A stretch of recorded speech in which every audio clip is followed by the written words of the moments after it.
The issue of antibiotic resistance is becoming more important in today's society.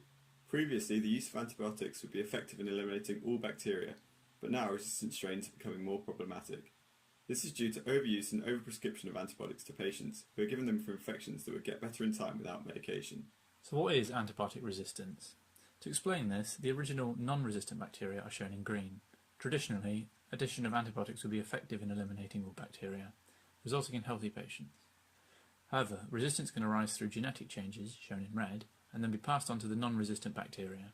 The antibiotics are consequently unsuccessful in killing the bacteria, allowing the resistant strain to replicate and the infection to get worse. Research has been conducted by microbiologist Dr. Tom Secker at the University of Southampton and surface engineer Dr. Ilaria Corney at NC². As a multidisciplinary team, Dr. Corney analyses the surface profile whilst Dr. Secker measures the bacterial attachment. This current project that we're talking about at the moment is looking at how surface roughness affects infections. So if you're looking at things like door handles, if you look at a door handle, predominantly they're brushed stainless steel, and if you look at this microscopically, in the brushed stainless steel, you'll see lots of cracks and crevices and valleys in the stainless steel, and these valleys can actually harbour bacteria and infectious proteins that can actually stick more readily to these surfaces. For example, the roughness of a surface can be visualised using paper. A smooth piece of paper is like polished stainless steel, whereas a crumpled piece of paper is more similar to the brushed stainless steel commonly used to make door handles today. This can be used to illustrate the importance that the roughness of a surface has in the spread of an infection. When rolling peas across both surfaces, more are caught in the cracks and crevices of the crumpled paper, which represents the rougher surface.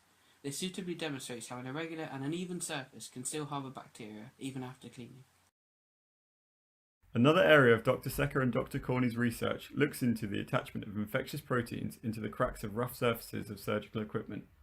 These infectious proteins can cause neurological diseases such as mad cow disease, and when these patients undergo surgery, the protein can then attach to the surgical instrument, shown by the red spots.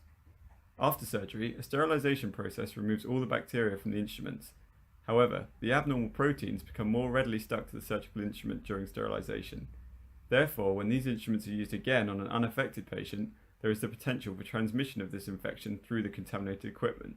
This research could lead to the introduction of new policies for the surfaces of a surgical instrument and how long it should be used for before disposal.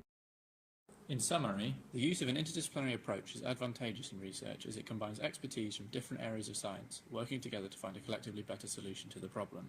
Dr. Secker and Dr. Corney's research into looking at how surface roughness affects microbial attachment is important, as it uses preventative methods to stop the initial infection, rather than designing further antibiotics. Infection prevention by finding materials with an optimized roughness results in less antibiotic use, and therefore a reduced chance of resistance. This is vital so that when antibiotics are really needed to treat someone with a bacterial infection, they work in successfully curing the patient without resistant strains arising.